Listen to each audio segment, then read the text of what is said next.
Tuhan terima, tapi Tuhan akan proses kita sampai kita ngerti isi hatinya. Sebelum kita ngerti, diputer-puter, digiling-giling, diulak-ulak sama Tuhan. Sampai bertekuk. Now you understand me? Yes. Yes. Tuhan kata, it's okay, I love you. Itu Tuhan kita. Kalau Anda belum subscribe di channel ini, segera supaya Anda bisa mengikuti terus rema-rema dari Roh Kudus ya. Mari kita buka sama-sama di Yunus pasal 2, jangan gagal berserah penuh. Ini episode kedua kitab Yunus. Ketika dia sudah berada di perut ikan. Pasal 2 ini adalah ayat-ayat from the belly of a fish. Dari perut ikan. Saya tidak tahu ikan apa, yang pasti bukan ikan koki, bukan ikan koi, bukan ikan mujair atau gurami. Ini ikan besar sekali, hanya Tuhan yang tahu. Berdoalah Yunus kepada Tuhan Allahnya, ayat 1. Dari dalam perut ikan itu, katanya, dalam kesusahanku aku berseru kepada Tuhan dan ia menjawab aku. Dari tengah-tengah dunia orang mati aku berteriak, dan kau dengarkan suaraku. Telah kau lemparkan aku ke tempat yang dalam, ke pusat lautan. Lalu aku terangkum oleh arus air. Segala gelora dan gelombangmu melingkupi aku. Dan aku berkata, telah terusir aku dari hadapan matamu. Mungkinkah aku memandang lagi bait-Mu yang kudus? Segala air telah mengepung aku, mengancam nyawaku. Samudra raya merangkum aku. Lumut lautan membelit kepalaku, di dasar gunung-gunung. Aku tenggelam ke dasar bumi, pintunya terpalang di belakangku untuk selama-lamanya. Ketika itulah Engkau naikkan nyawaku dari dalam liang kubur, ya Tuhan Allahku. Ketika jiwaku letih lesu di dalam aku, teringatlah aku kepada Tuhan. Dan sampailah doaku kepadamu ke dalam bait-Mu yang kudus. Mereka yang berpegang teguh pada berhala kesia-siaan, merekalah yang meninggalkan Dia yang mengasihi mereka dengan setia. Tetapi aku dengan ucapan syukur akan kupersembahkan korban kepadamu. Apa yang kunasarkan akan kubayar. Keselamatan adalah dari Tuhan. Lalu berfirmanlah Tuhan kepada ikan itu, dan ikan itu pun memuntahkan Yunus ke darat. Ini cerita saya akan kasih terang benderang yang mungkin belum pernah Anda pikirkan. Tapi jangan lupa benang merah silver lining khotbah ini berjudul jangan gagal berserah penuh. Kalau kita mau berserah sama Tuhan itu alangkah baiknya dari awal. Jangan ketika kita sudah terjepit, kepepet atau sesuatu yang buruk terjadi. Kita bisa kenal Tuhan sewaktu kita jaya. Orang juga bisa kenal Tuhan ketika dia bangkrut. Jangan tunggu bangkrut baru kita itu mengakui kedaulatannya. Tapi kalau kita sudah bangkrut, jangan putus pengharapan lalu bunuh dirimu, sebab di dalam Kristus selalu ada harapan hari esok yang penuh dengan pengharapan. Jangan kita sia-siakan kesehatan. Waktu kita sehat, belajar kenal Tuhan. Datang ke gereja jangan ngomel-ngomel, parkirannya penuh. Ibadah juga jangan tawar-menawar, kok pagi banget sih. Atau mungkin waktu kita lagi sehat, kita punya banyak keinginan, kita nggak pernah menyisihkan waktu utama untuk pelayanan. Doa pun jarang seperlunya. Jangan tunggu nanti sakit, baru kita berserah penuh. Tuhan bisa loh cambuk seseorang dan izinkan sakit penyakit datang. Agar supaya hatinya berbalik kepada Tuhan. Tuhan itu nggak pernah jahat, Tuhan nggak pernah kasih penyakit, Tuhan nggak pernah mencobai siapapun, tapi Tuhan bisa izinkan sesuatu terjadi untuk membuat hati orang itu berbalik, karena nyawa atau roh orang itu lebih berharga daripada harta miliknya. Bahkan lebih berharga roh seseorang daripada tubuh jasmaninya. Kadang-kadang Tuhan izinkan juga tubuh kita dibinasakan supaya kita itu bertobat. Ada orang yang susah banget gitu.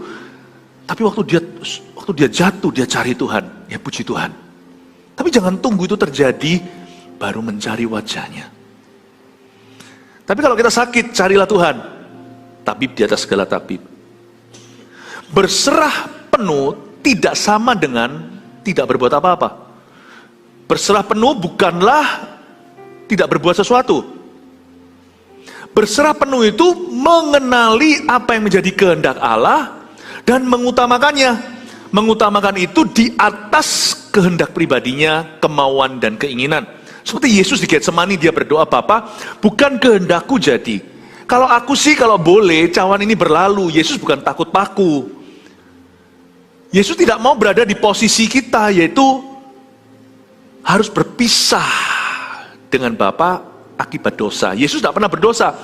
Tapi di kayu salib itu Yesus seolah menjadi dosa bagi kita. Dia nggak berbuat dosa, tapi dia he became sin. Dia seolah menjadi dosa bagi kita sehingga Bapa harus mengalihkan wajahnya, sehingga Yesus berseru, Eloi, Eloi, lama sabachthani. Allahku, Allahku, mengapa engkau meninggalkan aku? Yesus tidak takut paku atau palu. Yesus tidak takut mahkota duri. Yesus tidak mau berada di posisi di mana Allah murka, Bapa murka kepadanya. Tapi Yesus tahu bahwa dia ada di dunia, diutus oleh Bapa untuk menebus dosa kita. Karena begitu besar kasih Allah, Ia mengaruniakan anak yang tunggal, supaya barang siapa percaya kepadanya tidak binasa, melainkan beroleh hidup yang kekal. Yesus tahu untuk jam inilah Dia datang ke bumi. Maka Yesus berkata, tapi bukan kehendakku yang jadi, tapi kehendakmu Bapa. Apakah Yesus tidak berbuat apa-apa? Apakah Yesus tidak berbuat sesuatu? Jangan salah, Yesus melakukan semua menggenapi nubuatan di setiap langkahnya. Pada waktu dia disalibkan, digantung di atas sana, everything he said and did, apapun yang dia lakukan dan katakan, semua adalah menggenapi profesi atau nubuatan firman. Yesus naik ke sana, pekerjaan keras itu. Dia menderita karena dosa kita. Berserah penuh itu bukan tidak berbuat sesuatu, justru berbuat sesuatu, tapi berbuat apa yang Tuhan suruh. Melakukan apa yang Tuhan kehendaki. Melaksanakan misi Tuhan di atas misi pribadi. Please jangan salah mengerti. Kalau saya kasih judul begini, jangan gagal berserah penuh, bukan berarti kita setiap hari cuman aku berserah lalu tidak berbuat apa-apa. Setiap jam melulu doa tidak bekerja. No. Tapi orang Kristen anak Tuhan harus menangkap isi hatinya dulu. Supaya apapun yang kita lakukan, semua di dalam terang firman. Whatever we do or we don't do, apapun yang kita lakukan atau tidak lakukan, itu takarannya adalah apa yang menjadi kehendak Tuhan. Mari kita baca ayat per ayat, saya kasih terang. Berdoalah Yunus kepada Tuhan Allahnya dari dalam perut ikan itu. Nah, inilah kekurangannya. Ini kan pasal 2. Pasal 1, datanglah firman Tuhan kepada Yunus bin Amitai. Pasal pertama, waktu firman datang, Yunus tolak mentah-mentah. Nanti waktu dia sudah ada di perut ikan, dia yang koar-koar sama Tuhan. Help, help, SOS, 911. Manusia itu kalau sudah terhimpit, kalau sudah kejepit, kalau sudah desperado, udah putus asa, dia nggak objektif cari Tuhannya. Karena dia ada kepentingan, dia ada keperluan, dia ada kebutuhan. Makanya saya katakan tadi, jangan tunggu kita butuh baru cari Tuhan. Sebab kalau kita menunggu sampai kita butuh, nanti pasti missing something. Pasti kita nggak bisa menangkap isi hatinya penuh. Karena apa? Karena kita lebih mementingkan kebutuhan kita. Kita lebih merasakan apa yang kita butuhkan. Kita nggak bisa nangkap firman Tuhan. Dan kita tidak bisa menangkap isi hatinya sepenuhnya. Sehingga jalannya nanti akan terseok-seok. Jalannya itu nggak pernah bisa ngejos, nggak bisa lancar.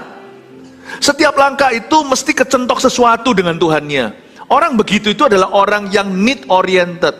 Orang yang orientasinya keperluan, kepentingan, kebutuhan, dan doa-doanya sendiri, permohonan doanya. Orang kayak gitu nggak pernah bisa melihat garis besarnya, nggak bisa melihat jalan lurus, nggak bisa melihat master plan-nya Tuhan. Ya, saya coba bangun dulu pelan-pelan supaya Anda bisa ngerti. Saya nggak kasih Anda firman-firman yang ringan. Saya kasih Anda firman-firman untuk Anda renungkan.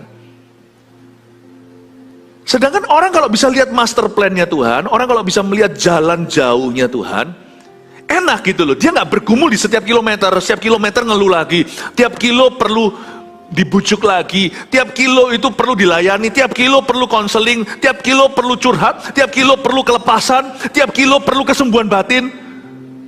Itu ada bahasa Ibraninya, versi Indonesia rempong gitu.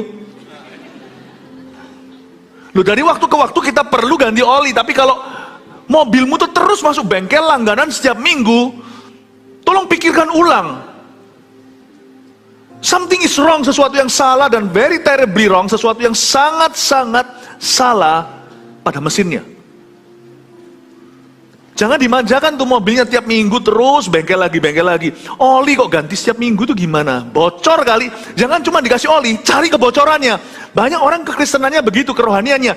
Tiap kilo selalu bergumul yang tidak perlu. Karena dia nggak bisa nangkep isi hati Tuhan, gagal berserah penuh. Dia nggak bisa lihat jalan Tuhan, nggak bisa kenal Tuhannya. Duh, dari waktu ke waktu kita semua perlu ganti oli, saya pun iya. Pernah sekali pada waktu zaman pandemi nih, sibuk sekali, saya sibuk banget waktu pandemi. 1 minggu bisa khotbah 18 kali yang beda. Bukan hanya saat teduh bersama online gereja kita, saya seminar konferensi Taiwan sana sini itu bisa hari ini sebentar saya ada di sini di Surabaya waktu itu. Jam berikutnya saya ada di Hong Kong, cuman saya badannya masih ada di situ. 18 kali, letih sekali. Suatu hari setelah saat teduh bersama, ini yang tidak kelihatan karena ini di balik layar. Setelah bye-bye, saya dilawat Tuhan itu sampai semua yang di sana kru semuanya juga nggak bisa apa-apa. Saya dilawat Tuhan, nangis dilawat Tuhan. Itu saat teduh bersama tidak kelihatan. Selesai, bye-bye. Pembicaranya yang dilawat Tuhan. Saya juga perlu ganti oli. Kita semua manusia. Tapi nggak setiap minggu gitu. Nggak setiap langkah. Kalau setiap minggu, setiap langkah, something wrong with you. Inilah Yunus. Dia berdoa kepada Tuhan Allahnya dari dalam perut ikan. Harusnya dia sudah berdoa dulu kepada Tuhan. Nggak lari naik kapal ke arah yang salah. Harusnya kalau mau doa itu dari awal. Doa saat dia menerima firman Tuhan. Ketika datanglah firman Tuhan itu langsung diresponi. Tapi Yunus berdoa dari dalam perut ikan. Tapi nggak apa-apa sih. Better late than never. Lebih baik telat daripada tidak pernah datang. Yunus dari dalam perut ikan, dia cari Tuhan. Still a good move. Tetap langkah yang betul. Kita lihat ayat 2. Katanya, dalam kesusahanku aku berseru kepada Tuhan. Dan ia menjawab aku. Dari tengah-tengah dunia orang mati, aku berteriak. Dan kau dengarkan suaraku.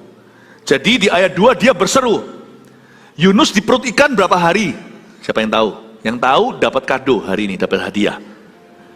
Siapa yang bilang 1 hari di perut ikan, angkat tangan. Siapa yang bilang 2 hari? Siapa bilang 3 hari di perut ikan, angkat tangan. Wah, semua dapat hadiah yang 3 ini. Anda pulang bisa membawa mobil orang sebelahnya. Kalau dia izinkan, kalau enggak ya sudah, pupuslah hadiahmu. Dia 3 hari kan, saya yakin Yunus waktu pertama ditelan, kondisi hatinya masih memberontak. Bukankah dia itu lari dari hadapan Tuhan? Mungkin malam pertama, nginep di hotel perut ikan namanya, gak ada lampu loh ya, gak ada ranjang, greasy semua, oily. Perut ikan kan penuh minyaknya. Dan gak enak kan orang kalau tidur basah-basah. Pernahkah kalau baju Anda basah langsung tidur? Itu gak nyaman. Lalu setelah itu gelap gulita. Gak kedengaran apa-apa. Cuma dengar dengungan-dengungan.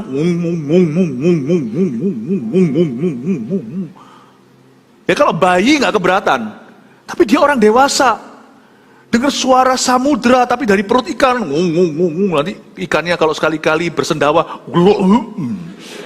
baunya nggak enak. Mungkin malam pertama dia betul-betul diproses Tuhan. Ngamuk-ngamuk mungkin. Itu ikan mungkin dipukul-pukul. Orang kalau ngamuk kan bisa aja mukul-mukul. Mungkin dia secara karena melampiaskan frustrasinya, mungkin dia pukul dinding perut ikan itu. Tambah justru goyang. mabuk lautan. Seperti digoncang-goncang gitu, muntahkah Yunus di dalam? Bayangkan. Nggak mungkin nyaman. Waktu dia pukul gitu, ikannya bereaksi. Ikannya batuk. Dia terpental karena dia tidak pakai seatbelt. Nggak ada kan sabuk pengaman? Terjadi turbulensi. Waktu ikan itu kejar mangsa berikutnya makan. Ikan. Masuk ke dia.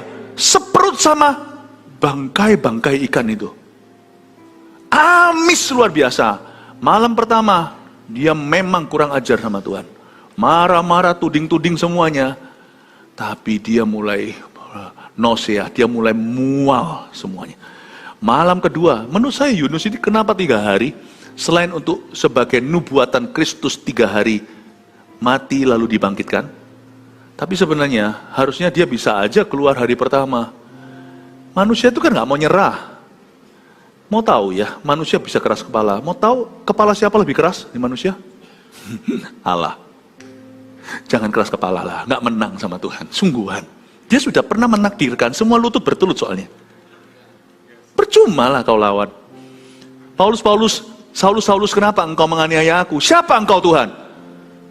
Yesus berkata begini, akulah Yesus yang kau aniaya itu. Percuma kau menendang gala. Percuma kamu tendang pintu besi. Pintunya nggak adu-adu, kakimu yang bengkak dulu. You don't fight against me. Makanya Tuhan kalau melihat bangsa-bangsa, bagaimana mereka mereka-reka terhadap orang yang diurapinya, itu bicara tentang Kristus, namun juga dengan gerejanya, anti-Kristus, anti-gereja, anti-Kristen. Memang kadang-kadang orang Kristen diizinkan dianiaya. Bahkan ada juga yang mati di martir. Tapi tahukah, nggak menang nggak lawan Tuhan dan apa yang Tuhan urapi. Percuma. Memang akan ada jatuh korban seolah-olah menang. Tapi bukankah ada ayatnya di Mazmur, Tuhan yang bertata di sorga tertawa melihat bangsa-bangsa yang melawannya. Mereka mereka perkara yang sia-sia. Dan yang maha kuasa duduk di tahtanya, tertawa atas mereka. Lu orang mana bisa menang? Gak peduli sana siapa. Belajar berserah. Kalau kita gak berserah penuh, toh cepat lambat, kita bertekuk lutut dan berserah. Tetap kita akan berserah. Karena Tuhan tidak bisa ditekuk. Jalannya lurus. Gak menang gak. Yang menderita itu kita, yang berdarah-darah itu kita. Yesus berdarah cuma sekali. Yaitu untuk menebus dosa manusia. Dia tidak akan mati kedua kali. Tapi kalau kita melawan Tuhan, kita yang mati-matian. Mending saya bayar harga demi Tuhan. Karena Tuhan. Bahkan karena Tuhan mengalami penganiayaan. Daripada saya bayar harga karena menjauhi hadirat Tuhan. Harga begitu yang saya bayar tidak berujung berkat. Harga yang saya bayar karena menentang kehendak Tuhan, membawa saya akhirnya kembali ke titik nol lagi, ground zero. Ke posisi semula, saya tetap toh harus mentaati. Tapi kalau saya bayar harga demi ikut Tuhan, saya ngalami kemajuan. Orang lain juga ngalami kemajuan karena saya. Harga apa yang hendak kau bayar? Ikut Tuhan, melayani Tuhan, melakukan kehendak Tuhan, atau membayar harga karena menjauhi hadirat Tuhan? Paham maksud saya, Bapak Ibu? Yunus ini, kenapa nggak malam ke-1 aja langsung sudah dimuntahkan? Malam kedua, saya yakin sekalipun Alkitab tidak menulisnya, tapi kalau 3 hari itu Alkitab mencatatnya, ayat 2 ini dia berseru persis sebelum dia dimuntahkan. Ayat 1 itu nyambung ayat 10, dan berfirmanlah Tuhan pada ikan, ikan itu pun memuntahkan. Jadi saya yakin pasal 2 Yunus ini terjadi di hari ketiga di perut ikan. Soon after dia dimuntahkan. Nus, kenapa nunggu 3 hari? Berapa banyak di antara kita nunggu setelah diproses mati-matian baru mau menyerah? Let's be smart, my friend. Detik Tuhan berfirman, jangan pasal 2. Ayat pertama pasal 1 pula, datanglah firman Tuhan, langsung sambut tangan. Kenapa kita harus mengalami neraka dulu untuk kita bisa mengecap surga? Kenapa kita harus melalui gada dulu untuk bisa merasakan tongkat penggembalaannya? Kenapa firman itu harus jadi pedang dulu, membunuh sesuatu dalam diri kita, baru menjadi mana? buang waktu namanya. Tuhan itu maha besar. Api menjalar di depannya, membakar semua musuhnya. Gunung-gunung pun meleleh dalam hadiratnya. Ini saya mengutip kitab Mazmur.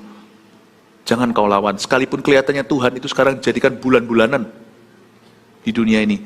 Dia tetap gak kalah. Tuhan itu hanya mengalah. Tunggu waktunya.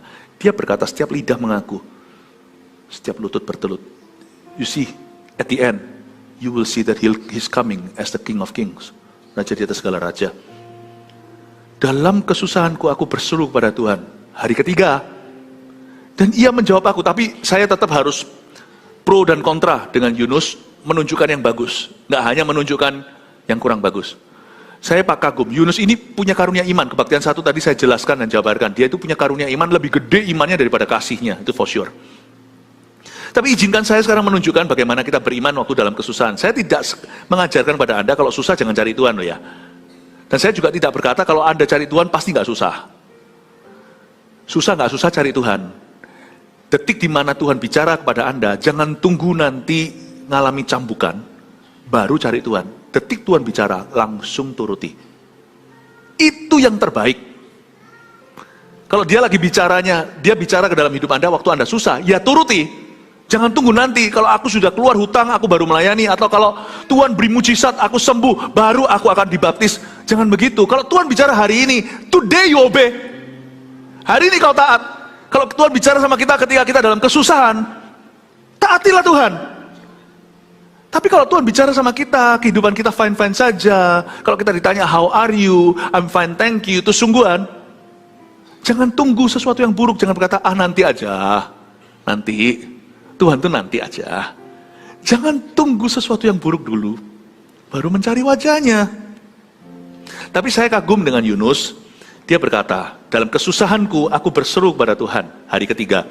Dan ia menjawab aku, tunggu, di ayat 2 ini ikan belum memuntahkan. Tapi Yunus itu punya karunia iman. Kita harus contoh dan teladani. Kalau berdoa itu yakinlah detik itu Tuhan dengarkan doanya. Jangan setelah berdoa amin, lalu berkata didengarkan gak ya? Kalau Anda masih ragu dalam doamu, jangan bilang amin dulu. Dalam nama Yesus, nanti kerja dulu. Masuk lagi ke hadirat Allah nanti di ruang doamu. Oke Tuhan, aku akhirnya percaya. Amin. Amin itu jangan pelin-pelan. Amin itu jangan basa-basi. Amin itu jangan jadikan kelatahan rohani. I never say amen if I don't truly trust. Saya tidak berkata amin kalau saya tidak sungguh-sungguh percaya. Kalau saya berdoa, dalam doa saya yakin Tuhan jawab, baru saya berkata amin. Oh kalau gitu jangan. Kalau gitu Pastor Philip ajarkan kita jangan aminkan doa kita. Bukan, tapi ajarkan supaya percayalah kalau berdoa. Supaya aminnya itu yakin. Amin Bapak Ibu Saudara. Amin. Yakin gak? Ya kan ya? Sungguh ya. Dalam kesusahanku aku berseru kepada Tuhan dan ia menjawab aku. Ayat 2, dia masih di dalam gelap gulita perut ikan. Tapi dia sudah berkata dan ia menjawab aku. Yunus tidak berkata dan ia akan. Dan ia menjawab aku itu ia sedang. As this prayer is being lifted up, waktu doa ini kupanjatkan, bersamaan itu belum kuaminkan, Tuhan sudah mulai menjawabnya. Hebat loh Yunus ini, tetap saya harus angkat topi. Karena saya tidak pakai topi ya. Saya kagumi, ini Yunus imannya luar biasa. Kalau satu hal kau dan aku bisa contoh dari Nabi Yunus, his faith. He's a giant of faith. Imannya. Dan di tengah-tengah dunia orang mati aku berteriak, sungguhan itu. Gak enak teriak di perut ikan. Tuhan, itu balik lagi. Hon. Malah justru Tuhan, Tuhan, hantu. Karena kalau Anda punya sound system kurang bagus, atau bukan akustiknya soundnya bagus ya. Hello, hey, lo, hello. Tuhan jadi hantu. Makanya dia berkata, aku ini berteriak di perut ini, di tengah dunia orang mati. Kita tahu akhir cerita ini, hari ketiga, hari terakhirnya di perut ikan. Yunus tidak tahu kapan ini berakhir, dan dia tahu dia pasti akan mati. Dia nggak main-main loh, ini bukan soal cerita, ini soal nyawa bagi dia yang mengalaminya. Di tengah-tengah dunia orang mati aku berteriak, dan kau dengarkan suaraku. Padahal suaranya mental kembali ke dia. Tuhan, sakit sendiri. Tapi dia berkata, somehow I believe you hear me. Amazing. Nus. Coba semua bilang nus. Kenapa enggak pakai iman kayak gini di pasal 1? Ngerti ya? Kenapa waktu datanglah firman Tuhan kepada Yunus bin Amitai, demikian bangunlah, pergilah ke Niniwe, dan sebagainya. Harusnya dia berkata, Tuhan dengarkan doalah untuk Niniwe. Kalau Anda tidak mumpuni, nggak nyanggupi, merasa kurang di area mana untuk tugas ini, doa syafaat, Tuhan lengkapi saya. Serahkan kekhawatiranmu, daripada kreatif, pikirkan yang aneh-aneh. Kekhawatiran itu kreatif sekali loh. Anda membayangkan what Satan can do. Apa yang setan bisa lakukan. Kenapa tidak serahkan, Tuhan aku khawatir gini, tapi aku percaya Engkau pasti mendengarkan doaku. Kekhawatiranku tidak akan berarti, tidak akan terjadi. Ketakutanku pasti akan dibatalkan. Dan rencana setan digagalkan. Harusnya dia pakai iman kayak gini di pasal pertama. Tapi ya sudah, lebih baik sekarang daripada nggak pernah. Pasal 2 ya pasal 2, monggo silahkan. Tapi kita bisa pelajari sesuatu. Iman dia ini dahsyat. Cuman salah tempat. Andai kata kau pakai tenaga yang sama untuk beriman, hasilnya pasti berbeda. Ayat 3, telah kau lemparkan aku ke tempat yang dalam, ke pusat lautan. Lalu aku terangkum oleh arus air. Segala gelora dan gelombangmu melingkupi aku. Ayat 3 bagus ya? Enggak. Doanya ini victim mentality, mentalitas korban. Coba bacakan. Dari sini saya sudah tahu. Masa Tuhan nggak tahu? Saya aja bisa tahu, apalagi Tuhan. Telah kau lemparkan aku. Ada sedikit menyalahkan Tuhannya. Kenapa kamu nggak sadar, Tonus? Yang melemparkanmu ke dalam itu adalah dosamu, pemberontakanmu, pembangkanganmu, menolak kehendak Allah, terjegur sendiri ke dalamnya. Telah kau lemparkan. Berapa banyak kita kalau berdoa itu salah berdoa? Kenapa kau izinkan ini terjadi? Aku melayanimu kok. Aku memberi persembahan, kenapa mengalami begini secara keuangan? Aku mengampuni, kenapa aku terus dibully? Tapi Tuhan itu tetap catat doanya. Dan herannya, Allah kita yang selalu maha pengalah, tidak pernah memperhitungkan benar salahnya doa kita. Dia melihat hati kita, celakanya, kita kok gak bisa lihat hati Tuhan ya? Tuhan itu bisa menangkap isi hati kita. Kenapa kita gak bisa menangkap isi hatinya? Ya kan karena Tuhan adalah Tuhan. Lah ya, Anda kalau bilang Tuhan adalah Tuhan kan karena mentang-mentang Tuhan maha tahu kan. Kenapa nggak mikir dari sisi Tuhan maha benar? Nah, karena Tuhan adalah Tuhan, dia nggak harus loh mau tahu isi hatimu. Dia tahu. Tapi kita tuh yang salah loh. Harusnya Tuhan marah loh. Kenapa kalau Tuhan jadi biasa, kalau Tuhan tuh ngalah sama kita? Kalau kita luar biasa untuk ngalah sama Allah. Telah kau lemparkan aku ke tempat yang dalam. Jadi kamu salahkan Tuhan. Gak heran. Ini ayat 3 nanti ada sambungannya. Dia memang keluar dari mulut ikan. Tapi kalau Anda baca nanti pasal-pasal berikutnya. Pasal 4 apalagi. Ngamuk lagi dia. Kali ini dia ngamuk sama Tuhan karena tanaman.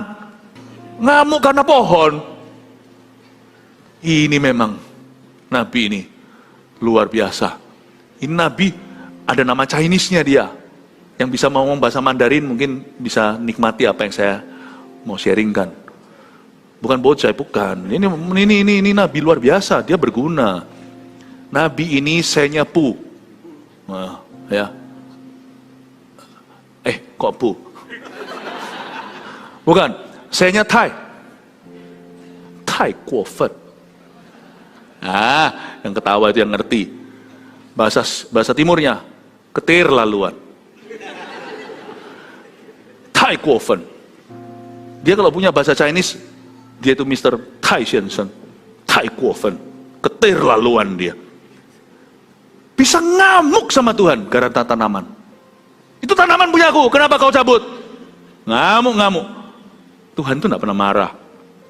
Telah kau lemparkan aku ke tempat yang dalam. Masih ada amarahnya. Ketara bahwa Yunus sekalipun keluar dari mulut ikan, belum berserah penuh. Tapi kalau dia sampai hari keempat, mungkin meninggal dia. Tuhan ngalah denganmu dan menyelamatkanmu, serta memberkatimu, bukanlah takaran bahwa dia sudah berkenan kepadamu. Dia hanya berbelas kasihan. Just because God rescued you, Tuhan menolongmu, tidak berarti sana sudah mengerti kehendaknya.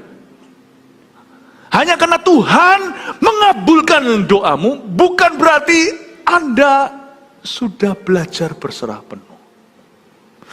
Itu semata-mata Tuhan ngalah, bahkan ngalah sama doa yang salah. Orang bilang kasih itu buta, mungkin dari sisi Tuhan, kayaknya Tuhan tuh, kita nggak boleh berkata Tuhan itu buta. Tuhan itu melihat, maha pelihat. Dia itu terang, tidak ada bayangan. But honestly, jujur ya, mikir ini, what do you see in me ya? Emangnya Tuhan tuh lihat apa pada diriku sehingga kau memilihku ya?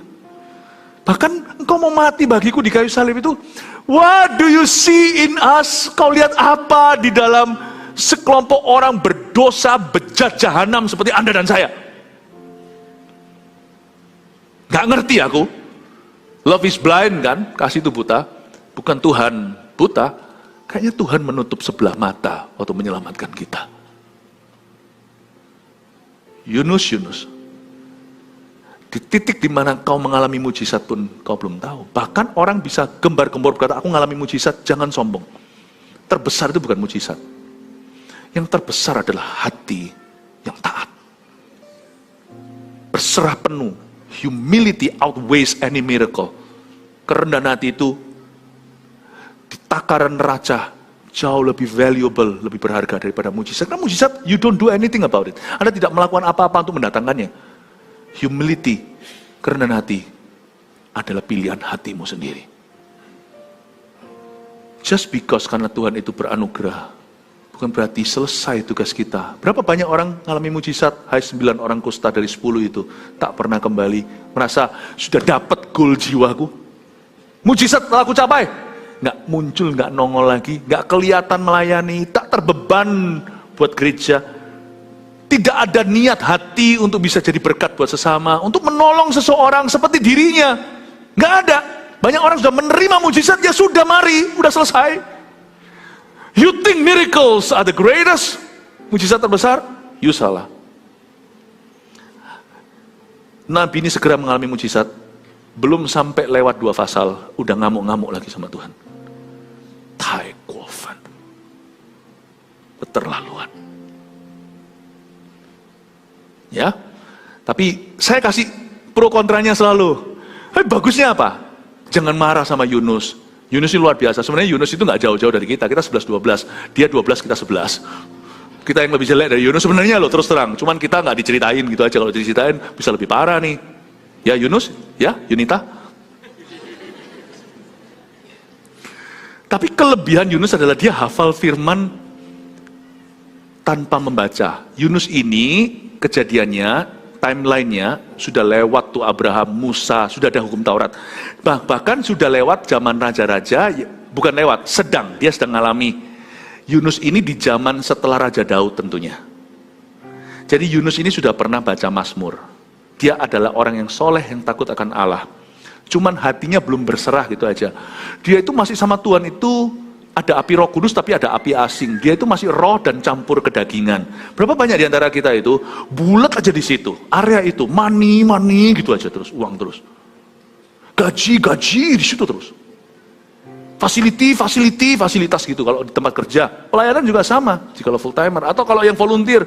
Pengakuan, pujian manusia tempat di gereja. Aduh, gitu aja, greget gitu kadang-kadang.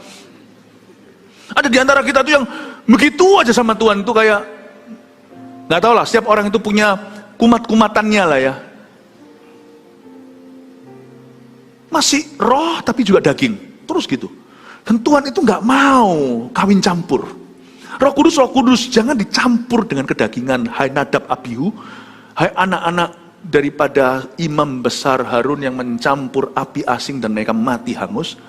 Jangan kau campurkan. Yang murni sama Tuhan. Yang murni. Yunus ini campur baur, tetapi paling tidak saya tunjukkan, dia itu hafal firman. Dia berkata gini di ayat 3b, segala gelora dan gelombangmu melingkupi aku. Itu tahu dari mana? Itu dari Mazmur 42, seperti rusa itu loh, merindukan air. Tahu nggak yang seperti rusa? Ya. Waktu kita nyanyi lagu itu sampai, kaulah sungai, lagunya gimana? Kehidupanmu, Yesus, ku sembah kau dengan segenap hatiku. Lalu pemimpin pujian ingin sekali supaya break the crowd. Laki yang cowok giliran nyanyi, yang cewek giliran nyanyi. Lalu dia berkata, sekarang yang wanita seperti rusa. Yang ngerti ya, nggak langsung nyanyi. Apa? Kami seperti rusa? Ya udah nggak usah. Ini cuma bercanda. Nggak ngerti ya sudah ya. Oke, itu lagu seperti rusa dari Mazmur 42. Segala gelora dan gelombangmu melingkupi aku, itu dia mengutip firman. Waktu mati lampu, karena di perut ikan tidak ada lilin. Dia bisa sebut sebab gelora dan gelombangmu melingkupi aku. Waktu dia dengar dengungan suara sendiri, ngung atau dari perut ikan. Mestinya hatinya kena panic attack. Tapi karena dia ingat firman. Keuntungan orang yang bisa hafal firman adalah saat dia nggak bisa mikir, firman itu berdengung. Bagusnya di sini. Makanya itu kalau kita suruh ikut MSJ 1, suruh belajar firman, My Spiritual Journey 1, dituntun pelan-pelan, diajari saat teduh secara pribadi, yang mau. Karena ada waktu-waktu di hidup kita nggak bisa mikir. Dan suara doa kita mendengung sendiri ke kita, dan perut ikan itu yang ada di sekeliling kita. Waktu kita nggak bisa mikir, Yunus mengutip firman yang dia hafalkan. Sebab gelora dan gelombangmu melingkupi aku. Dia berkata, ini semua, aku tidak harus panik. Karena Tuhan pegang kendali. Ini tetap gelora dan gelombangmu. Sekalipun kau marah sama aku, tak sampai titik murka, engkau masih memberiku kesempatan kedua. Allah menjawab doaku. Luar biasa. When you can quote the scriptures in difficult times, waktu Anda bisa mengutip firman di masa-masa sulit dalam hidupmu, masa-masa hampa, biasanya orang akan terhindar dari kesalahan-kesalahan besar. Gak mungkin kan, maka Yunus membaca kitab Taurat, sebelum ditelan ikan, dia bawa Alkitab. Lalu ketika dia mau ingat satu ayat, karena dia pikirannya hampa, maka dia nyalakan korek api. Lalu dia baca Mazmur 42, gak ada ceritanya. Dia bisa mengutipnya. Bayangkan kalau dia kosong. Kenapa orang Kristen bisa bunuh diri? Ya saya tahu ada alasannya, depresi apa, saya tahu. Mental health, kesehatan mental, aku ngerti. Fondasi, bottom line, sampai ke dasar segalanya. Hatinya hampa firman. Null, zero the word. Bapak Ibu Saudara, zaman ini jangan kau kosong pikiran. Yunus ini bisa kutip firman. Kita lihat lagi ya. Dan aku telah berkata, telah terusir aku dari hadapan matamu. Mungkinkah aku memandang lagi baitmu yang kudus? Kalau Anda tanya sama saya, Yunus ini suka kitab apa? Karena perjanjian lama gak banyak. Kitab-kitab Nabi masih ditulis. Gak mungkin Yunus baca kitab Yunus, ini biografinya belum dialami. Jadi yang ada pada bangsa Israel di zaman Yunus adalah kitab Taurat, Torah, Pentateuch namanya, Kejadian, Keluaran, Imamat, Bilangan, Ulangan, dan kitab Mazmur sudah ada. Oke? Dan saya tahu kitab favorit Yunus dari ayat 3 dan 4 itu Mazmur, karena 4 itu juga mengutip Mazmur.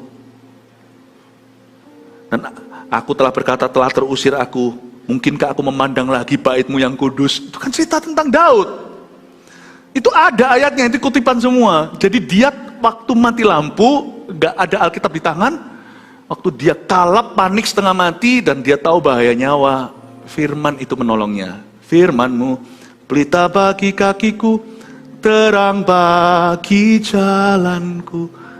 Firman-Mu, pelita bagi kakiku, terang bagi jalanku.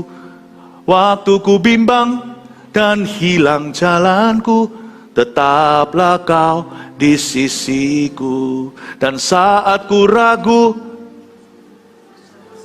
asal kau di depanku, besertaku selamanya. Sama-samanya katakan, firman-Mu pelita bagi kakiku, terang bagi jalanku. Terang bagi jalanku, terang bagi jalan. Itu dia. Dengar khotbah itu gak pernah sia-sia. Dengar khotbah gak pernah sia-sia. Karena kita tahu firman itu juga spoken words. Firman yang diutarakan, jabarkan, diajarkan, diterangi. Amin Bapak Ibu Saudara. Lihat lagi ya, ayat 5, segala air telah mengepung aku, mengancam nyawaku. Samudra raya merangkum aku, lumut lautan membelit kepalaku. Di dasar gunung-gunung aku tenggelam ke dasar bumi. Pintunya terpalang di belakangku untuk selama-lamanya. Ketika itulah engkau naikkan nyawaku dari dalam liang kubur, ya Tuhan Allahku. Kalau ayat 5 dan 6 ini, dia tidak ngutip siapa-siapa. Ini pengalamannya terkini. Update-nya terakhir di sosial media. Sebelum gelap gulita, dia di dalam perut ikan hari itu. Dia berkata, aku tenggelam. Lalu kalimat ayat 6 terakhir itu, firman itu selalu ujungnya iman. Iman timbul dari pendengaran. Jadi nggak pernah salah. Kalau orang merenungkan firman, menghafal firman itu, selalu ujungnya firman itu akan jadi rema. Dan rema itu yang menjadi solusi pertama sebelum kau keluar dari masalah. Masalah memang ada tanggal kadaluarsanya. Saya beritahu, tanggal kadaluarsa ke-1 setiap masalah itu firman berbunyi di hatimu. Itu permulaan Anda keluar. Kapan persisnya dikeskan, dicairkan masalahmu itu, selesai sudah, itu Tuhan yang tahu. Tapi firman itu permulaan jalan. Dan waktu di ujung daripada dia mengutip firman, baru setelah itu kondisi terkini, ujungnya dia berkata, ketika itulah engkau naikkan nyawaku dari dalam liang kubur.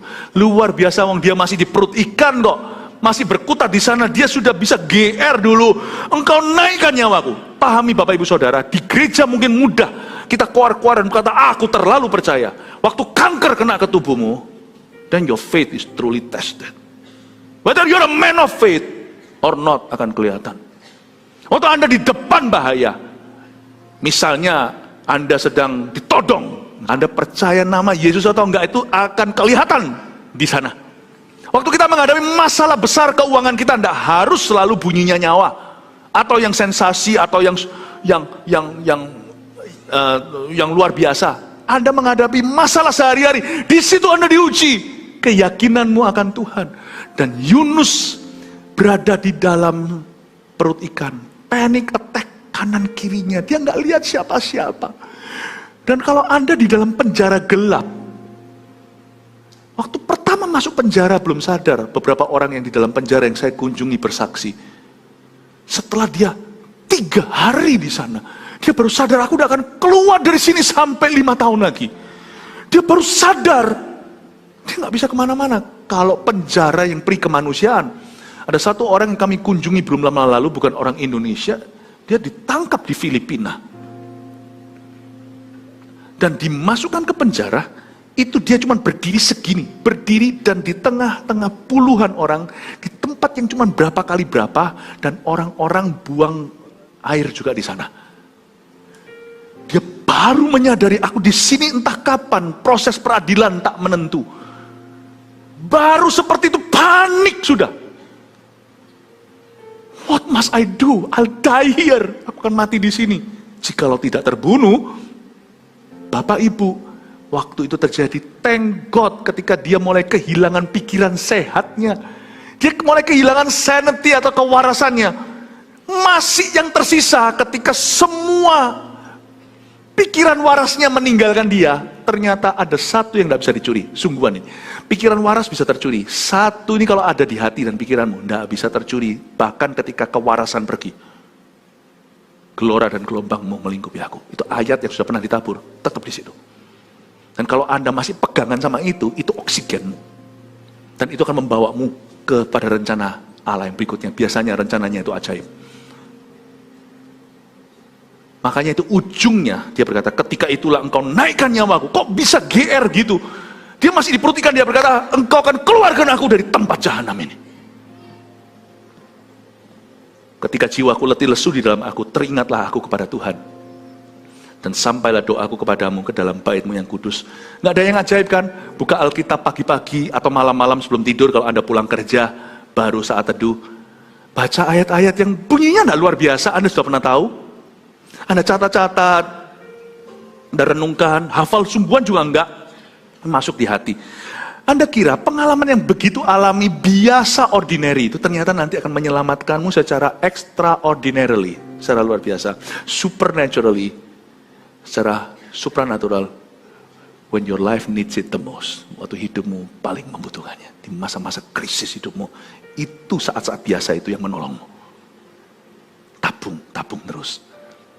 Ketika tidak ada lampu, bahkan lampu minyak pun tiada, ketika minyak dan pelitanya padam semua, Anda akan kaget, ada secercah terang, bukan dari situasi hidupmu, tidak ada titik terang, belum ada, tapi ada secercah terang, dari firman yang pernah ditabur di dalam hatimu.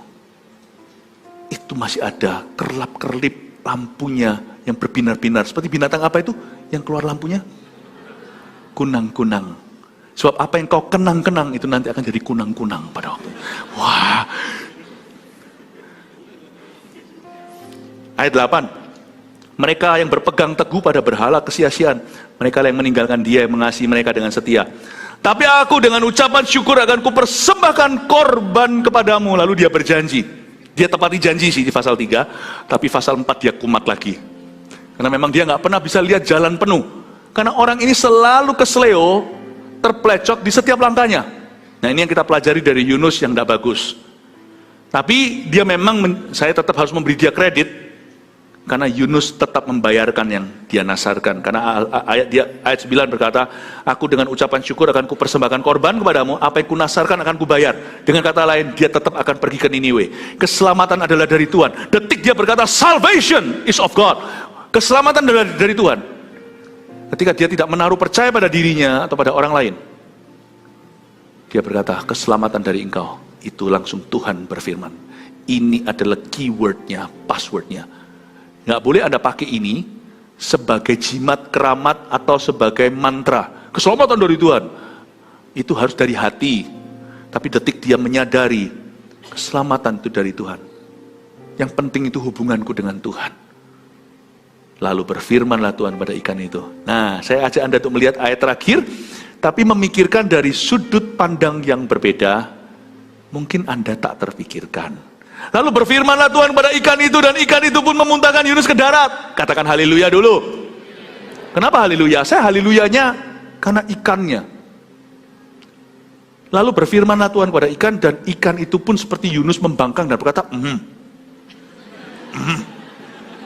nggak mau. Kenapa Tuhan pilih ikan? Ikan nggak berontak. 153 lari semuanya rebutan masuk ke jalannya Petrus padahal mati untuk Kristus. Supaya bagian dari story-nya Tuhan Yesus. Supaya bagian dari cerita Injil, dia masuk ke sana, dijual ke pasar. 153 kena jerat semuanya. Nggak ada itu. Maka firman Tuhan berkata, maka Petrus lari-lari dengan perahunya, kasih bot juga, supaya bisa kejar ikan terakhir, supaya mereka tidak janggal 151. Ikan tuh nurut. Detik dia tahu ada kesempatan untuk memuliakan Allah, masuk ke jala. Ikan itu tidak punya pikiran. Insting, hewan instingtif. Ikan itu Tuhan berfirman, langsung muntah. Yunus Tuhan berfirman, dilawan. Kadang-kadang mestinya ya Tuhan bangkitkan penginjil dari ikan. Bayangin kalau ada ikan tiba-tiba ngomong gitu kayak keledai Biliam, bertobat satu negara. Kita ngomong sampai berbusa-busa. Bertobat gak seberapa. Bayangin kalau ada ikan tiba-tiba flipper berdiri mengatakan, Jesus is Lord. Asik tuh. Tobat itu semua. Paling gak di pantai itu, apalagi kalau viral. Orang gila ini AI kali, bukan. Ini bukan AI, AI ku di rumah. Lalu berfirmanlah Tuhan kepada ikan itu. Bayangin kalau ikannya nggak mau, maka ceritanya beda. Maka ikan itu pun akhirnya Tuhan telan. Berakhir sashimi di Jepang. Nah, enggak. At some point, someone or something must obey him. Di titik mana selalu harus ada seseorang atau sesuatu yang mentaatinya. Kalau kita nggak mau taat, yang rugi kita. Saya nggak punya kesempatan ya untuk ceritakan. Ini kan Yunus perginya ke Niniwe, dia nggak mau. Dia pergi ke lain arah. Arah berlawanan itu, dia naik kapal dari Yope. Yope itu Jaffa, bahasa hari ini Jaffa, bukan Java, Java itu Pulau Jawa. Jaffa itulah Tel Aviv di Israel yang lagi perang hari ini. Dari tempat itu, ribuan tahun kemudian, atau ratusan, ya, ada keluar satu cerita. Di Yope itu, Yunus nggak mau kan, Tuhan nanti utus Petrus. Yunus nggak mau ke orang non-Yahudi, Niniwe kebetulan. Petrus diutus kepada golongan non-Yahudi, Cornelius namanya.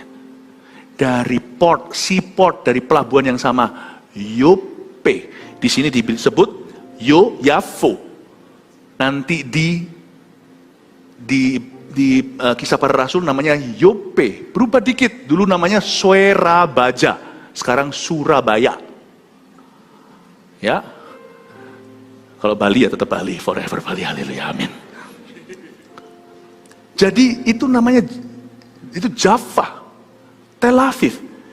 Di tempat di mana kau tidak taat, emangnya Tuhan butuh Anda dan saya? Detik kau tidak taat, Tuhan kirim yang lainnya untuk memuliakan Dia. Di tempat di mana kita menolak tawaran Tuhan, Tuhan akan muliakan yang lainnya. Tuhan tuh nggak perlu banget kok sama kita. Sebenarnya Tuhan kejar di sini bukan hanya Niniwe, tapi Tuhan sedang mendidik seorang anaknya, Yunus namanya. Di tempat di mana kau taat, orang lain mendapat berkat. Tapi ketika kau tidak mau taat di tempat itu, Tuhan berikan kepada orang lain easily dengan mudah. You know, the kingdom of God can function without you and me. Kerajaan Allah bisa berfungsi tanpa Anda dan saya. Yang tidak tergantikan itu hanya Tuhan. Karena ada lagunya, there is none like you, tiada sepertimu. Kita semua sebaliknya, semua kita tergantikan. We're all replaceable. Amin Bapak Ibu Saudara. Berfirmanlah Tuhan pada ikan itu, dan ikan itu pun takut menjadi sashimi. Dan ikan itu pun memuntahkan Yunus ke darat. Katakan, memuntahkan Yunus ke darat. Saya kasih kuis, daratan mana? Ayo, kau gak pernah mikir. Ke Nini? Bukan. Datanglah firman Tuhan pada Yunus untuk kedua kalinya. Demikian, bangunlah, pergilah ke Niniwe. Berarti dia belum nyampe dong. Dimuntahkan ke daratan. Selain itu, Niniwe dan Yopa tadi, jaraknya 375 mil atau sekitar 500 kilometer. Itu ikan pasti imigrasi itu. Ikan gede-gede gitu biasanya sudah ada teritori. Antara ikan itu bepergian lama untuk seekor ikan bisa jalan 500 km 3 hari. Come on lah, dia pasti berburu dan lapar, nggak mungkin. Atau mungkin muntahan dahsyat. Wow, langsung dia ratusan meter. Itu muntahan, itu betul-betul bersendawa yang terbesar di seluruh dunia. Wow, langsung. Coba pikirkan logisnya. Dia tidak dimuntahkan ke Niniwe. Sia-sia waktu kita muter-muter ya gitu, akhirnya dimuntahkan kembali ke Yope. Hidup kita kan cuma muter-muter sampai kita berserah penuh. Tuhan tidak akan bawa kita maju. Terus di situ. Ada orang yang pada akhir hidupnya dengan nafas terakhir terpatah-patah dia berkata, andai ku taat pada Tuhan. Akhirnya dia sadar. Atau dia berkata, padahal misalnya seorang hamba Tuhan yang jatuh, atau seorang yang dulu pernah ada dalam kebangunan rohani, seorang yang bisa dipakai Tuhan, keluarganya pernah Kristen, tidak tahu lah, pokoknya apalah. Ini bisa siapapun di antara kita. Lalu dia berkata, padahal aku tuh dulu punya sesuatu yang orang lain inginkan. Dulu itu aku berada di tempat yang dirindukan begitu banyak orang. Aku dulu tuh dipakai Tuhan. Tuhan tuh serta sama aku. Andai kata aku tidak pernah meninggalkan tempat itu, detik dia lemas, menyesali kesalahannya, dan menginginkan Tuhan yang sama yang dia inginkan di masa muda sebelum dia berubah rupa, berubah warna. Kayak seperti Samson, Simpson itu. Akhir hidupnya kan dia berkata, biar aku mati aja sama semua. Mata sudah gak bisa kembali, udah dicungkil. Anda kira 3.000 orang Filistin yang mati dengan dia itu banyak? Kalau dia taat sama Tuhan, itu sudah 30.000 Raja Filistin dia bunuh. Tapi Tuhan itu dengarkan detik di mana hati orang berbalik dan berkata, ngerti aku sekarang, berserah penuh. Sekarang aku paham isi hatimu. I understand you. I understand what you want. Tapi mungkin dia kehabisan waktu. Satu hal tidak ditebus oleh Kristus adalah time. Misalnya dia sudah di ranjangnya, atau sudah tua, dan dia berkata, andai saja. Saya pernah sebagai hamba Tuhan lihat orang gini mati. Dengan senyum di wajahnya. Maka Allah akan menganggap dia seperti penatua seperti Abraham, seperti Musa yang memandang dari jauh tanah Kanaan. Dia sendiri gak masuk. Tempat itu Tuhan pindahkan ke orang lain. Elia yang minta mati, segera setelah itu urapannya dipindah ke Elisa kan. Tuhan akan pindahkan, tapi Tuhan tidak akan marah. Dia masuk ke sorga dalam kondisi term bagus dengan Tuhan, dan dia masuk itu, mungkin dia dengan menangis di pinggiran sebelum masuk ke gerbang. Tuhan akan pakai sapu tangannya Tuhan sendiri untuk menghapus lap air matanya, karena masuk lewati gate atau gerbang, tidak ada air mata. Mungkin dia di situ nangis habis. Tuhan berkata, it's okay nak, ada orang lain yang aku utus untuk menggantikanmu. Akhirnya kamu yang penting bagi Tuhan, kamu tahu isi hatiku sebelum kamu mati. Dipeluk, dielap, masuklah dalam sukacita Bapakku. Kehilangan pahala ya, tapi masuklah.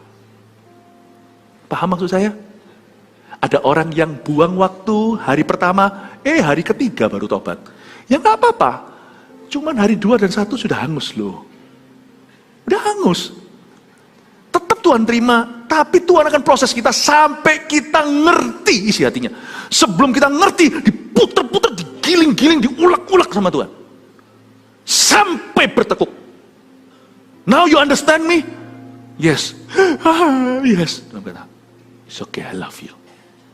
Itu Tuhan kita. Maka ikan memuntahkan Yunus. Ke ayat 1, pasal 1, Yope, ground zero. Yunus buang waktu. Toh tetap harus taat. Muter dulu 40 tahun di padang gurun. Toh masuk ke Kanaan. Toh harus langkah ke satu masuk Yeriko dulu. Toh tetap harus melangkah. Semoga ini jadi berkat buat Anda, mencelikkan mata, Anda mengenal Tuhan. Mari kita semua bangkit berdiri. Thank you, Jesus. 1 Petrus 4 ayat 7. Kesudahan segala sesuatu sudah dekat.